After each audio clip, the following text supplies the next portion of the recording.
Take my chanclas off. All right. So, since today is Transcendental Tuesday, I'm going to go ahead and give you guys some insights on what meditation truly is, or how to meditate properly. I do it this way because there is no technical proper way of meditating, other than the main goal being getting out of beta state and into alpha state, hopefully into theta state shortly thereafter. It is possible to get into theta state of mind while in a meditative state, and even at a transcendental meditative state. Normally, one of the key elements, yes, you do it. It is better to be grounded. I keep doing this because it's overall what it's called, what is referred to it as. But as you can see, right, bare feet on the ground. What am I doing? But root chakra on the ground. Grounding, just like electrical wiring, because we are electromagnetic. Our heart has more magnetism than the brain does, but it still has electromagnetism in it itself. Remember, electrolytes makes us what? Not necessarily hydrate, but it helps us with our nerves. Without electrolytes, our nerves, I don't know if you can see his face. He's like right there trying to, it's okay, Papa, if you want to steal the show, it's fine. I know you guys can still hear me. He always joins me. It's so cool watching. Eventually he'll come and sit like right next to me when I have my eyes closed. Or he'll do it now. You love it too, huh, Papa? Good boy. Anyway, so you don't have to, like what he's doing is perfect, no joke. You don't have to stand still, all perfectly still in a certain little position. No, it doesn't matter. Like what I was referring to earlier, the transcendental meditation, you can do it sitting down on a chair. You can do it standing up, leaning back. You can do it laying down. So long as you get out of beta state, the flight or fight mode, right? And get into alpha state of mind, and then hopefully into theta state of mind if you're around enough peace.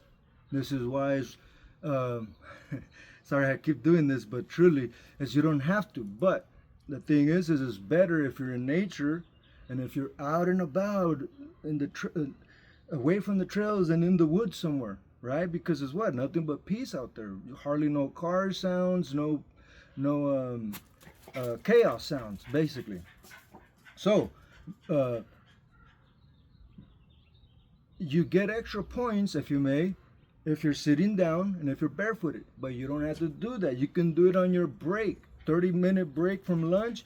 Spend 15 minutes trying to meditate.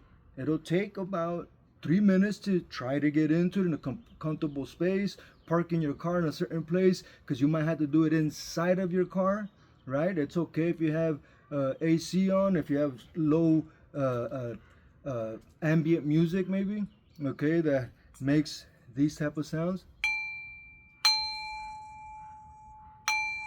right? I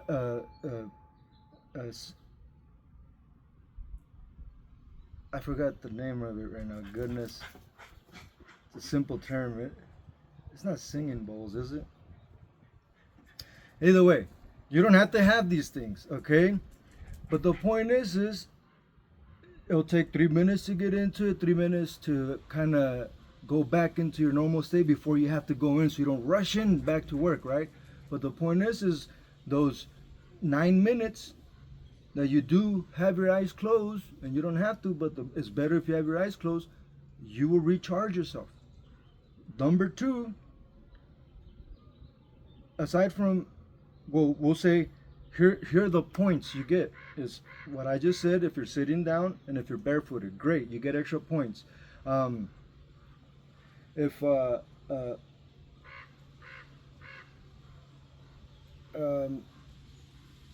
goodness, I just had one right now that was so perfect. Anyways, thank you, TBI. Thank you, thank you, thank you. I appreciate the challenges you give me. I'm referring to my TBI. I had it right then and I forgot it. But um, the point is to okay, recharging. I just remembered right now, and then um,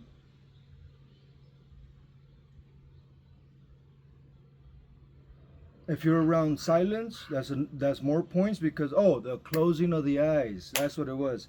That's the second true main one aside from being flat.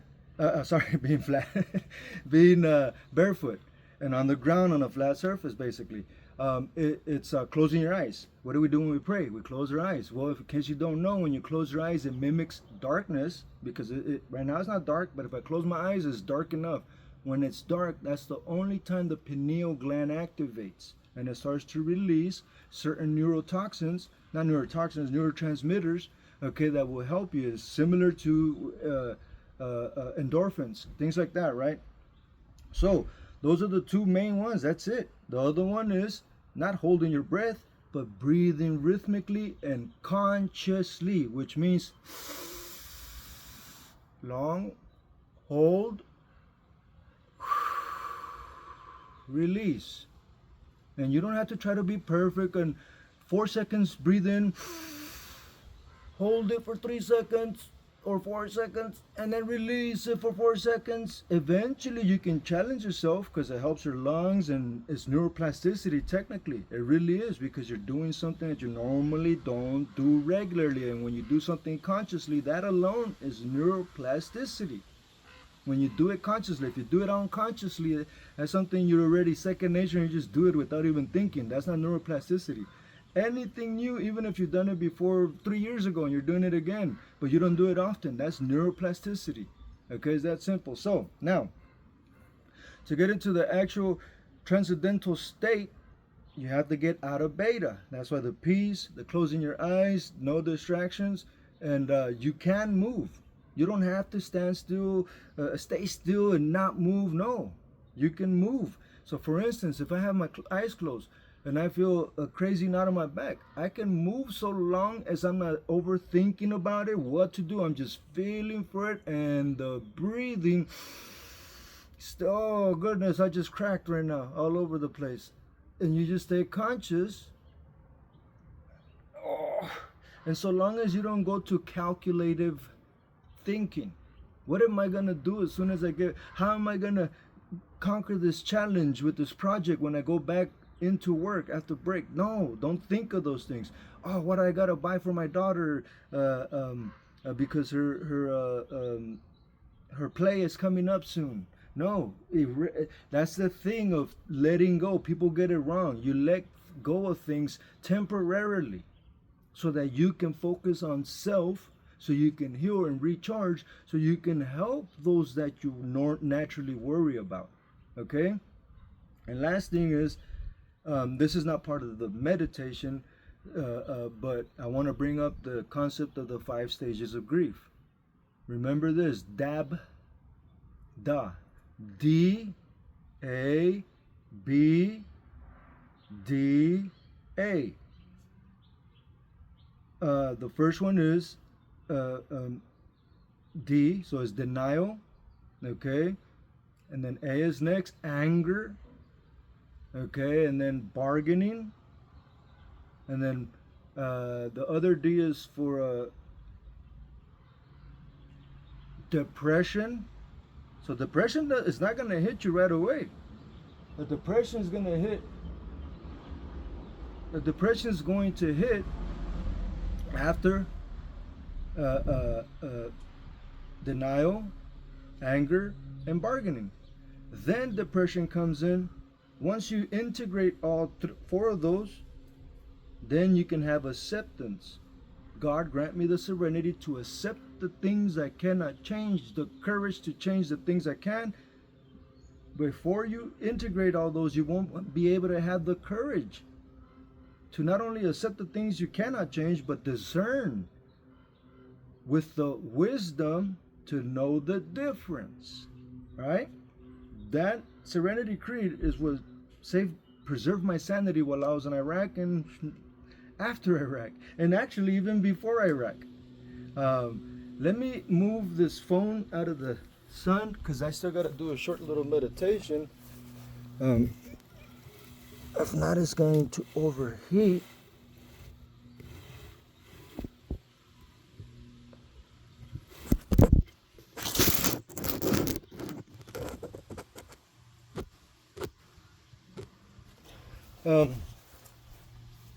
So remember,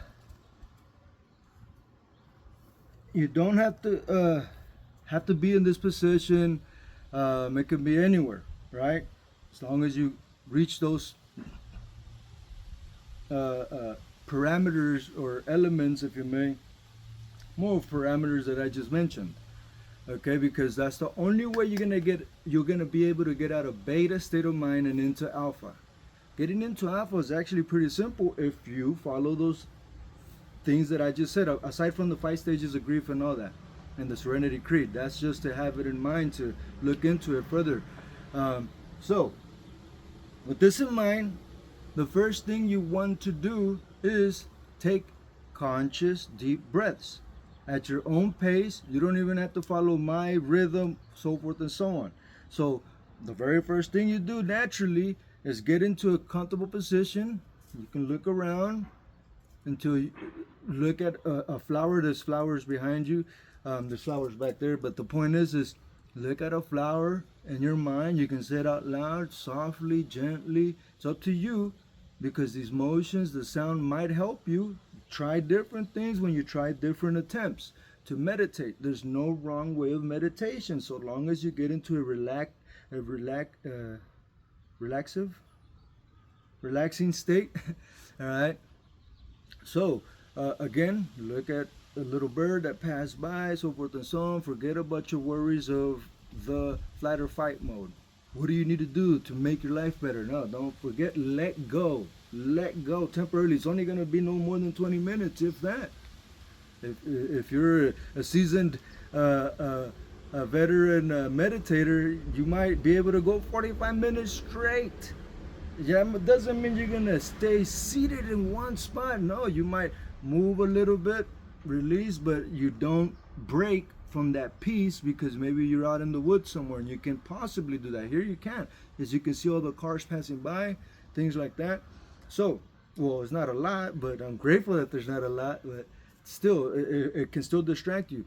When that happens, remember, you with your eyes closed, just take a deeper conscious breath so that you're not listening to the car that's passing by, and you're listening to your breathing, hissing, whatever you want to do to distract yourself away from the distractions. Distract yourself away from the distractions by being self, one with your cells, cells. All right. So remember, take a deep breath in. You hold it. Don't forget to close your eyes. And as long as you hold it for more than 2 to 3 seconds, then release it slowly out your mouth, as far as you can, and crunching your stomach, your esophagus, and then once you can't do it anymore, hold it for a second and breathe in. Now look at my back. Okay, it's not good to be like this, but you might have to be like that in the beginning. Okay, so find a way to prop. Okay, Jackie, relax, Papa. He's going crazy for the ravens that just flying by. So see, distractions. Oh well, I know there's nothing wrong. Right now I'm not meditating, but I'll be able to block that out. And eventually he will notice that I'm meditating, and he'll be quiet and he'll come. You know, and he'll sit down right here next to me. So, what's next? So obviously you wouldn't break. You would just keep going. Like right now, you could just keep going with that breathing. As I'm talking and listening, you're still meditating, even though you're listening to me, because you're not calculating. You're just getting the information and pretending you know what I'm saying, even if you don't. Obviously, if you do, even if you do, just don't let my voice distract you. But obviously, if you do, you don't need to listen to me. But if you don't know what you're doing, if you haven't meditated before, it's simple stuff. You can have your cross if you're a Christian, if you're a Catholic. You can have anything. Your Bible next. There's nothing wrong with it. It's the same thing as praying. It's just a deeper, more profound that gets you closer to God, technically. It gets you closer to God doing these things. So, what you can do is hold right here if you have to. Because remember, naturally you're gonna want to be like this if you've never done this before. For one, you might not be able to truly fully be up and erect. So hold this one. I'm holding my forearm and I'm just kind of leaning back, trying to arch my back opposite of what we normally hold it as when we're sitting down, driving, whatever the case would be. So right here, I just kind of lift my chest down, bring my shoulders down, and you don't have to work this hard. I'm just saying eventually, because you might feel uncomfortable sitting down, you might have to push weight on your knees downward, okay, to be able to position your spine a certain way. And don't go into pain, but it's okay to go slightly into discomfort and hold it there. And if you feel a slight discomfort when you're trying to hold it, well, breathe in consciously, hold it, and that's when you do slight tiny adjustments. I'm doing many right now, many micro adjustments, from tilting, twisting, pivoting, leaning. Oh, they're in a crazy pop. To even decompressing, because right now with this, even though I'm pulling down and I'm sustaining myself, I'm, by pushing my chest out like that, I'm decompressing from about the L5, L6 or so on upward. Not only that, you can go this way, you can go this way.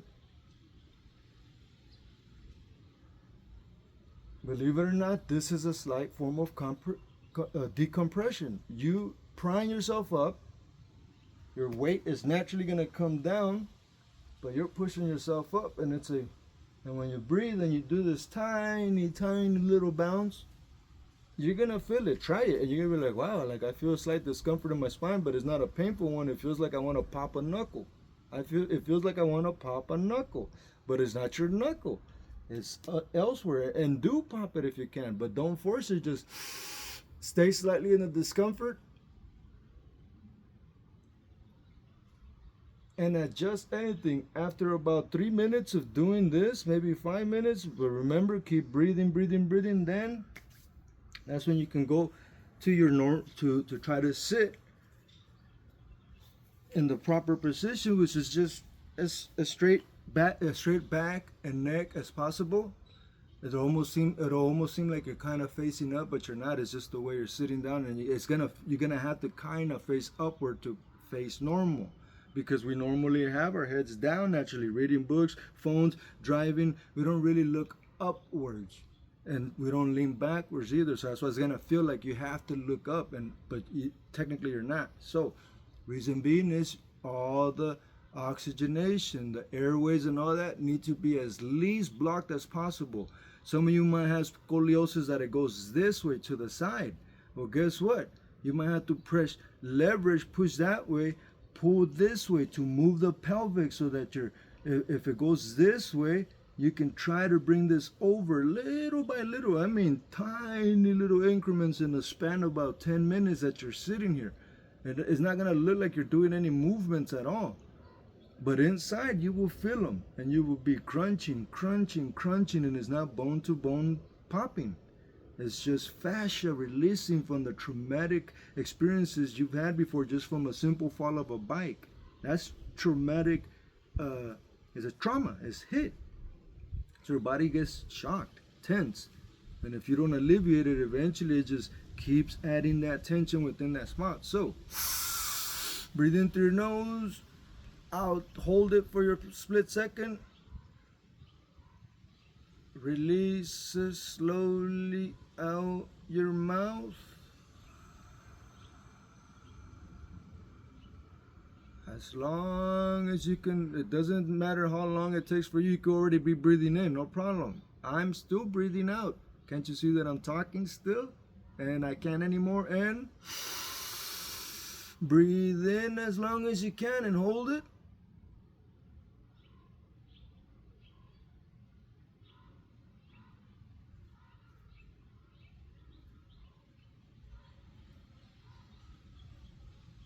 And then release it nice and slowly for as long as you can through your mouth.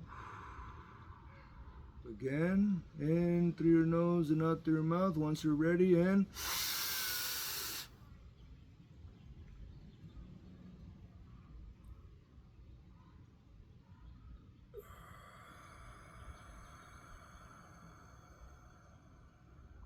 Now you continue on your own rhythm, and I'm just going to keep explaining a few things, voice a few things for you to visualize and adjust your insights.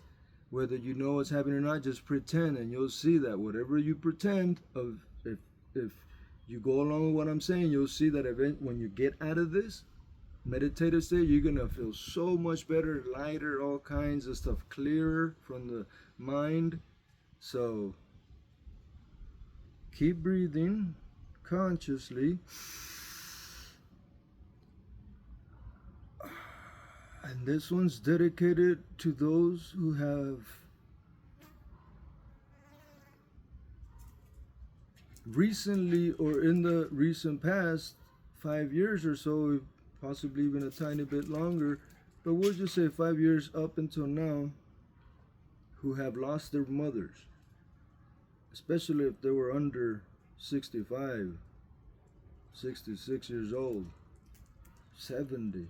They shouldn't go, right? But it happens. We must accept the things we cannot change. This is why I brought up the grief, the 5 stages of grief. That can happen with anything, not just with the loss of a loved one. It could be a loss of a pet. That's still the loss of a loved one. You will get the 5 stages. You will go through the 5 stages of grief, right? But it can also be from the loss being laid off of your favorite job for XYZ reason, right? I'm gonna have to move because the sun. So that can also bring grief. Okay? So this is why it's important to truly look over and review the 5 stages of grief. That way you're in tune with them enough to where when any type of grief, anything that disappoints you, you can go through these 5 stages of grief right there and then, and you know what? Cortisol never plagues you, or at least for the most part. Especially for your women, cortisol gives you the muffin top. It gives you the edema type of bloated weight in the wrong places. Simple stress releases cortisol. Or I should say something as simple as stress. And I say as simple as stress because stress can easily be alleviated, especially with the 5 stages of grief. Understanding your mirror in front of you and the shadow self, as explained about the psyche by Carl Gustav Jung. Take a deep breath into your nose, hold it. Don't let me break your rhythm. I'm just trying to remind you in case you're really tuning into what I was saying. For whatever reason, you might need that right now and you're really listening and you're like, all right, and then you might forget to consciously, deeply breathe and hold it and then release it slowly out your mouth. So, denial. We might have denial that our loved one is no longer here with us. That's how the 5 stages of grief we have to go through. We always go through denial. There's no way they can. How that person was such a great person. You start to deny it, even if they weren't your loved ones. Even you just knew the person was so good, your neighbor, whatever the case may be. The next one is A, anger. Then you start to accept it. Okay, it's obvious. It's obvious they're deceased now. They have died. So now you have anger. Like, why? Why that person? They had children, so forth and so on. You might not like it for XYZ reason. Again, it doesn't have to be a deceased loved one. It can be a job. Why? Anger. I shouldn't have lost that job for no reason, right? You get these feelings naturally. Children get these feelings. So if you speak to your children about these things, they'll have an awareness, and they'll have a recollection of it when they're feeling bad, and they'll be like, "Oh yeah, Mama said that before I get depressed, I'm gonna feel these things, and I should try to counter them." Not with having fake fun, but trying to find something to distract myself away from the negative while I'm still facing it. Which then you bring bargaining, because you're willing to face it now. You're past your anger, but now you're bargaining. If I would have just done this thing, my friend could have still been here. My mother could have still been here. Whatever the case would be, you start bargaining in your mind, right? Once you finish with bargaining, there's no more excuses you could come up with of saving your loved one. I chuckled because it's what it is. We all go crazy trying to figure out.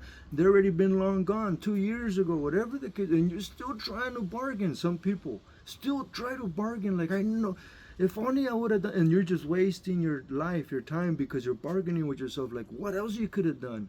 Because you cannot believe that your mom or whatever the case may be is gone now, right? After the bargaining, and you're done with bargaining, you can't come up with any more bargainings. That, yeah, you know what? It's not my fault, and it just happened, and boom! Then finally the depression will hit. Again, same with job, with any type of loss. 5 stages of grief. Any loss creates grief, right? So then you feel the depression. What is depression? Deep rest. If you don't get deep rest, think about it. That's all you want to do most of the times when you're truly, fully depressed. You want to not face the world, and sometimes even curl up and just be under the covers and just not necessarily sleep, but feel that comforting, cuddling motion, if you may. Deep rest, depression. Most of us cannot get a deep rest, and we keep that depression for years on end if we don't understand these 5 stages of grief. Take a deep breath in through your nose, hold it for a split second, actually for several seconds, and then release it nice and slowly out your mouth. And then the last thing we come to is, finally, once we integrate all the last ones, we come to an agreement of what? Acceptance. I finally accept that I lost my job, I lost my family member, whatever it may be. Therefore, you can start the integration into wellness. By doing kindness, you distract yourself away from the depression, and then you can start your wellness path back to health, wealth, true wealth, right? And therefore, that's when the Serenity Creed comes in to help you integrate these things. God, grant me the serenity to accept the things I cannot change. Take a deep breath in through your nose. Hold it. We're getting distractions. There's a dump truck coming. Don't listen to that. All right? The courage to change the things I can, and the wisdom to know the difference. That way I can discern what is the things I can't change and what are the things I cannot change. All right? Take a deep breath in through your nose. Hold it. Release it nice and slowly out your mouth. And lastly, finger trips. Every extension we have, it's just like a wire, an electrical wire. There's charge coming out of it. Positive, negative, positive, negative, positive. You don't have to believe me again. Pretend that this is real. The left side is feminine. The right side is masculine. The right side is positive. The left side is negative. The feminine attracts, sucks up negative energy or anything you intend to. Positive, it gives, it pushes, you can give certain energies to eliminate bad ones, if you may. Okay, in yourself, in your dog.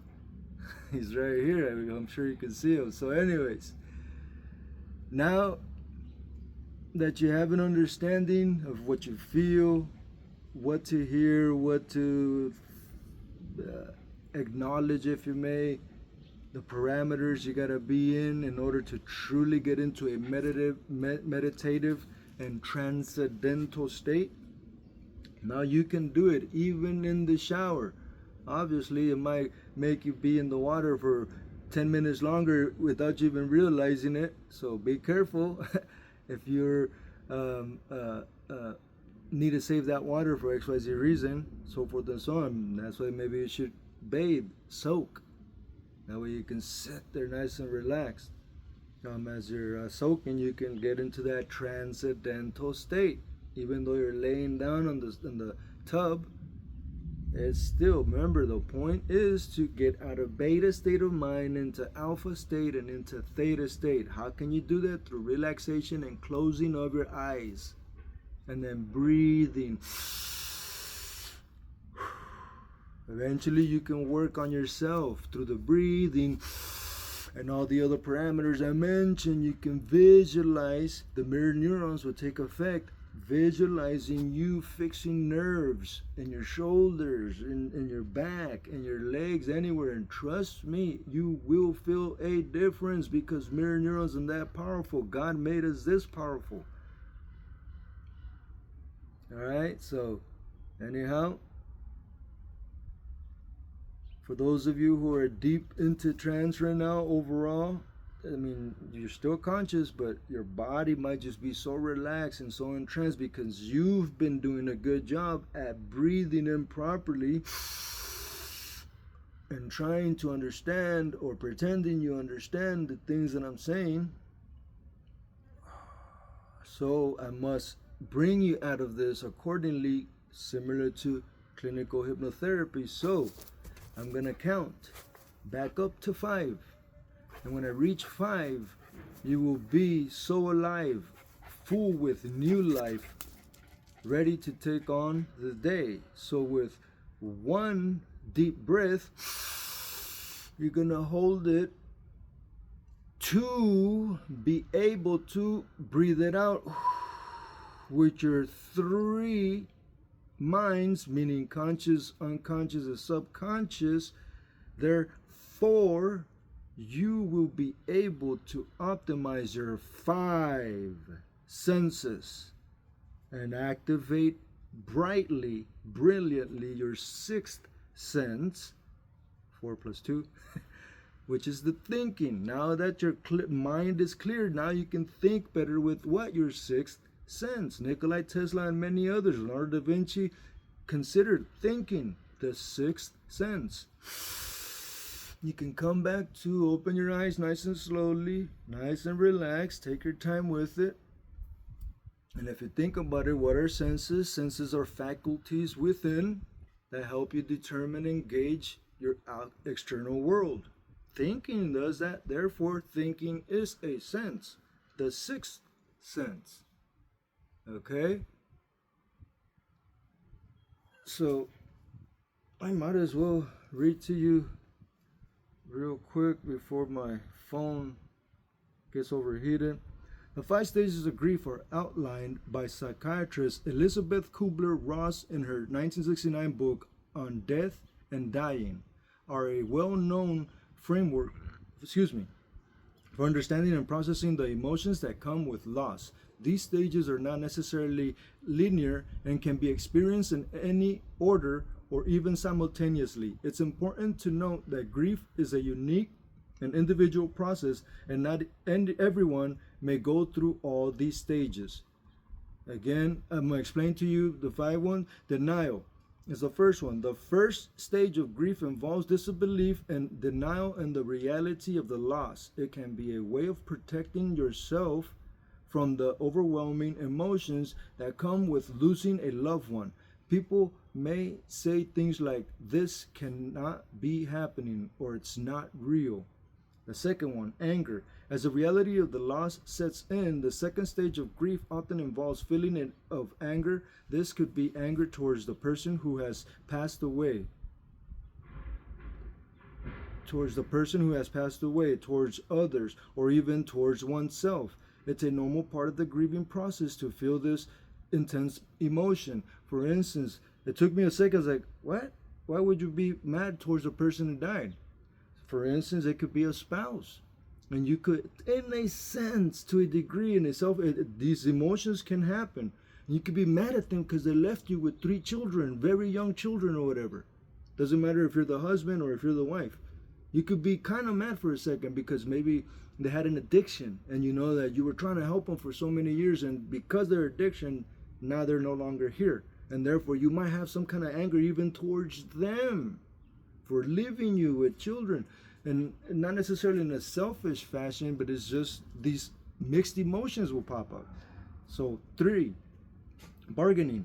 In this stage, individuals may try to make bargains or negotiate in an attempt to undo the loss. They may make statements like, "If only I had done X differently, they would still be here." It's a way of trying to regain a sense of control in a situation that feels out of control. This is why I brought up the Serenity Creed. God grant me the serenity to accept the things I cannot change, the courage to change the things I can, and then the wisdom to know the difference, meaning to discern on what you do have control over and not to be able to understand. Even further, what the depression state, which is the 4th one. This stage of grief is characterized by overwhelming feelings of sadness, loneliness, and despair. It's a natural response to loss and can be deeply painful. People may withdraw from others, lose interest in activities they once enjoyed, and struggle to find meaning in life. That can take easily at least 6 months after the death. Some may be able to transcend it and accept. For instance, if it's a grandmother that was 100 years old, okay, it's going to be easier to accept that. Okay, she was old. She lived a full life, right? Opposed to a young friend that was only 22 years old or whatever, and had a lot going for them. It might take longer. It might take 6 years to finally get over that death, right? So then acceptance comes through.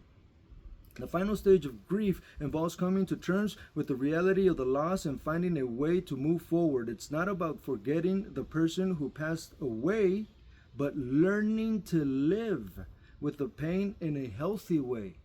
In a healthy way, even though you accept already. Acceptance doesn't mean being okay with the loss, but rather finding a new sense of normalcy in life. Now that they're gone, God, grant me the serenity to accept the things I cannot change, the courage to change the things I can, and the wisdom to know the difference. So, lastly, in addition to the 5 stages of grief, sounds like a weird bird playing, if you may.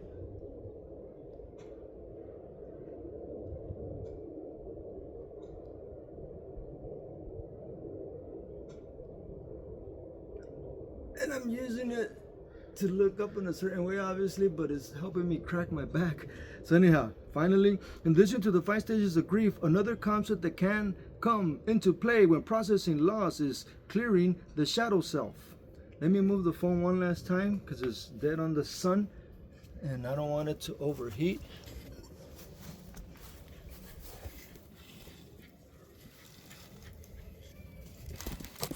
Oh, we got the neighbors. Okay, little Jackie. Oh, I just popped. If you heard that pop, that was my sternum. That was crazy how I made that pop. So anyways, when processing loss and clearing the shadow self, of a deceased loved one. Well, let me start all over on that one. In addition to the 5 stages of grief, another concept that can come into play when processing loss is clearing the shadow self of a deceased loved one or one who is still alive. Okay, this doesn't have to be fully a death when it comes to the shadow selves. The shadow self, as described by psychologist Carl Gustav Jung, represents the unconscious parts of ourselves that we may not be aware of or may not want to acknowledge. So this is important whether the person that you got the shadow self from is dead or not. It makes a difference. The impact it will have on you when you try to clear it, because you must clear it. If not, you're going to repeat cycles that don't even belong to you, and they belong to that person, whether it's your uncle that you grew up a lot with because maybe you didn't have a father around, and therefore you were more around your uncle, and you have more of the shadow self, meaning attributes and characteristics of your uncle opposed to your father, right? And that might create problems for your father once he tries to come back around, because he notices he's just like his brother but not like you. Like himself, meaning because you have his shadow self but not his own. You have his uncle's shadow selves and not his own. See what I'm saying? So the shadow self, as described by psychologist Carl Gustav Jung, represents the unconscious parts of ourselves that we may not be aware of or may not want to acknowledge. When someone close to us dies, their shadow self can sometimes come to the forefront, causing us to see aspects of the personality or behavior that we may have ignored or dismissed before. By recognizing and embracing these shadow aspects, we can gain a deeper understanding of the person and our relationship with them, allowing us to heal and grow from the loss. Again, it doesn't even have to be a loss where the person died. It can be an uncle that goes to war and they're gone for at least almost a full year. It could be your son or your daughter who that's their favorite uncle, and they're like 8 years old. That's going to be a huge effect on that child. But you're still there. The parents are still there. The grandparents are still there. But his favorite uncle or her favorite uncle is gone. And they understand, because you have to explain to them, right? And they understand that he can possibly die. And this is month after month. And it will affect them. This is why I'm sharing this with you. Because everything might be perfect. But something as simple as that, someone fulfilling what they feel is their duty, right, might make your child lonely. Even though you're there for them all the time, even though they have a little doggy dog, but their favorite human being other than yourself, meaning the parent or whatever the case may be, is no longer there for XYZ reason, and they know the reason. It's a dangerous one, right? So that causes grief on children. So when someone close to us dies, okay, by recognizing, allowing us to heal from the loss. Okay, Dr. Jung also introduced the concept of the mirror, which refers to how other people reflect back to us aspects of ourselves that we may not see or acknowledge. All right, why? Because the ego may not want to see that you are obnoxious after your third drink, and even though you might be even barely buzzing, there's no way you could be obnoxious because you're not drunk or whatever the case may be. You see what I'm saying? That could be one thing. So, mirror, in the context of grief and loss, the mirror can help us to recognize and work through our own emotions and experiences by seeing them reflected in others. This can be a powerful tool for self-reflection and healing, allowing us to gain insight and wisdom from our interactions with others during a difficult time. Why? Because that will help you distract yourself from the loss or whatever the case may be that has made you feel depressed the past few weeks or whatever. And with interactions with others, you might be able to transcend that, transmute the pain, and then transcend it so it no longer comes back. Even if you start to reminisce about the loved one, yeah, and it might make you emotional, you might cry, but you won't reach the depressed mode any longer each time you do remember them, or you are reminded by them by a car passing by and their favorite song, when you were thinking of them, it goes on. And it might hit you, and then God grant me the serenity to accept the things I cannot change, the courage to change the things I can, and the wisdom to know the difference, and it won't affect you as negative as before. And you won't be out for 2 hours trying to, counter those negative effects that came from something beautiful, right? If you teach your children this, they'll be like, it won't confuse them. It will challenge them, and they'll be like, how can pain come from something beautiful? And then when you explain to them, they'll be like, oh, that makes sense. It's like what I feel about grandma now that she's gone. But every time you, Mom, you cook these pancakes, it reminds me of grandma. And I didn't know that. And I will get a little sad, even though I'm happy because I'm eating my favorite pancakes. That reminds me of grandma. You see what I'm saying? So if you speak to your children about these things, it would open up in a good way their intellect properly. All right. So, and then when the ego kicks in, it won't take over wrongfully, the ego, because the intellect will be more overpowering, if you may. After 7 years old, the ego kicks in. So the themes of discernment and transcendence as expressed in the Serenity Creed, grant me the serenity to accept the things I cannot change, the courage to change the things I can, and the wisdom to know the difference, are also relevant to the process of grieving. And I already explained some of it, but I'm going to finalize with this. Discernment involves being able to recognize what is within our control and what is not. And if you're clouded with, you won't be able to discern properly, right? So this is why I'm explaining all this.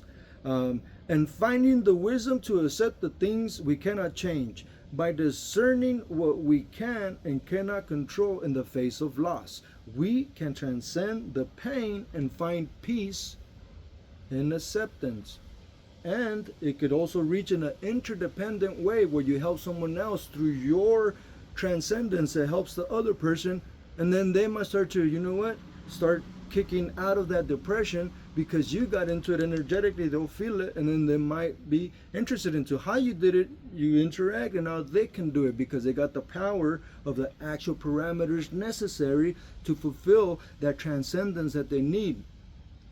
But again, without the depression, you can't transmute the pain to get you to the transcendence that is necessary, that will make you skyrocket in intellect and emotional body awareness and wealth because of that awareness. That's true wealth. By discerning what we cannot face the transcendence.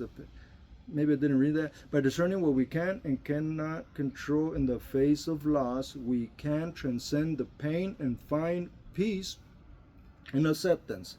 In conclusion, grief is a complex and deeply personal experience that can bring up a whole range of emotions and challenges.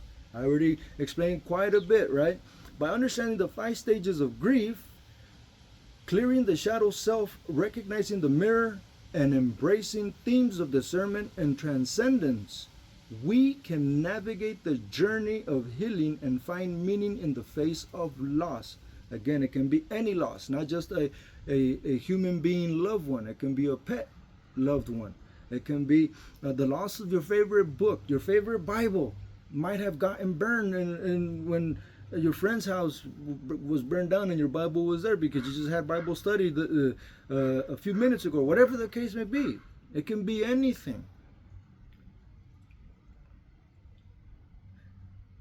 Healing and finding meaning in the face of loss. These concepts offers valuable insights and tools for processing grief and moving towards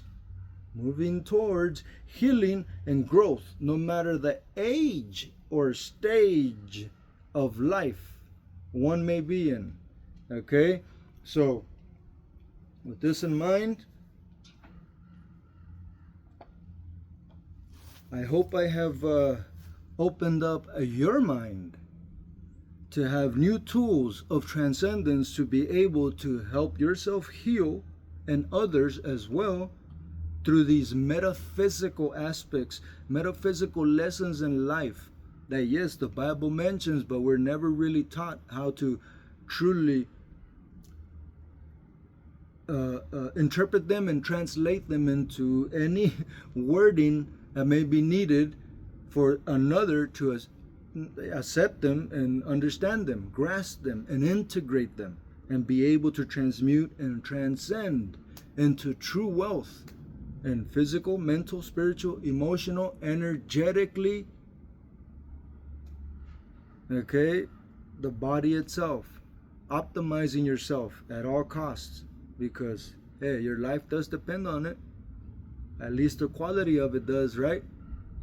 So never forget, the 5 stages of grief can help you transcend through so many things, not just the loss of a loved one. Perfect cue. He waited right to the last second. He's like, nah, I could go crazy because Papa's done. The raven went that way, the one he's barking at. Anyways, gotta get going. One love, one light. Hopefully you like this Transcendental Tuesday meditative session. What is it? Meditation 101. Okay, eventually I'll cut this up and make it more brief and more of a structured section, and I won't be, well, I mean, what else can I be wearing? Right? So and maybe with a different setting, not so much sun, maybe earlier during the day or when the sun set. I'll probably do it at a hill somewhere where it's a beautiful sunset view, right? With at the bottom you can see a lake or something, stuff like that. So anyhow, don't forget the mirror neurons, visualization. Okay, if you get stuck in the depression, you're going to keep attracting that. The mirror neurons is going to think, oh, is this what we need? Okay, it will make that depression as efficient as possible. But if you fight it with the mirror neurons, a fake smile is better than no smile, especially when you're depressed. Try to find something that will distract you away from the negative, that will have you temporarily smiling, temporarily moving, dancing. Even if you're not a good dancer, just move your butt and you're by yourself. You'll see. Move like a child. You'll see. The body will be like, hey, we're supposed to be having fun. I thought we were not. Don't worry about the depression, even though you still are and you still got a long ways to go. Do these silly things. When you're cooking your food, you know what? I'm gonna try to flip it.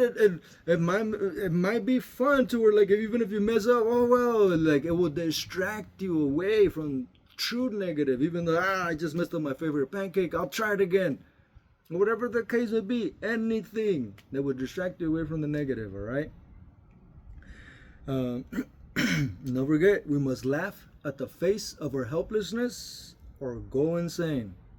That's from Charlie Chaplin. Eventually I'll explain that story. It's a remarkable story. Well, you know what? I'll just close it off with that because it has to do with his mother. That's how he came up with that saying. Because his mother... when he was about 9 years old. At that point, she was already not getting casted anymore because she was a great singer, great dancer, great performer in Paris or somewhere down there, London, somewhere, I forgot where it was. And after a certain age of 33, 34, 35, she couldn't get casted much any longer. Why? Because they wanted younger, firmer, naturally, right, more agile performers, right? So she wouldn't get casted as much anymore, and she couldn't accept that. Why? With her beauty, with all this stuff, why isn't she getting casted? And she wouldn't even eat. She would just be staring at nothing, just couldn't believe, just rocking back and forth. And Charlie Chaplin had to feed her with the spoon and try to keep her alive and stuff. So in other words, he realized that his mother had gone insane. And that's how he came up with that saying, remembering those times. And he's all like, you know what? We must, because he probably started to do the same thing. And it's not upset, but going crazy over things he couldn't change. He couldn't accept the things he couldn't change, so forth and so on. Then he's all like, you know what? I must laugh at the face of our helplessness. I don't know exactly the story of how he came up with it, when exactly he came up with it, but that's the story I read in his memoir, that's what made him come up with it. Remembering those things when he was young. So obviously at 9 years old, he didn't come up with that quote that I just shared. We must laugh at the face of our helplessness or go insane. That's something that comes from a very high intellect, right? So eventually I'll look further into that, but that's that. For now, I already gave you some tools that a true benevolent warrior of love and light can use to defend not only self but others with the metaphysics that we are not taught about. And these things should be common sense by the time we're halfway through high school. It should be common sense to know these things. Peace may be with you at all times. Perfect timing, Jackie. That's Jackie Jack right here, a Jack Russell Terrier. My name is Jesus Netsaya Medina. Oh, and I'm about to release a bunch of stuff in the next few days, like I always do. Hopefully you guys recognize it and realize what they are, and you get into it. If not, I'm gonna keep moving on. I might come back again to things that I released 4 years ago that no one got any interest in. And those, you guys would have been millionaires by now. Okay? If you look at things I released over 4 years ago, they're going to be like, wait a minute. You had these way back then and people are barely becoming millionaires quite quickly with it now? Yes. I try to help you guys. This is why I say, please take advantage of. I'm not telling you take advantage of me. It's like a metaphor. Please take advantage of this vulnerability where I'm releasing this, because I want you guys to have this power. I'm not doing anything with it. I can't because of my TBI.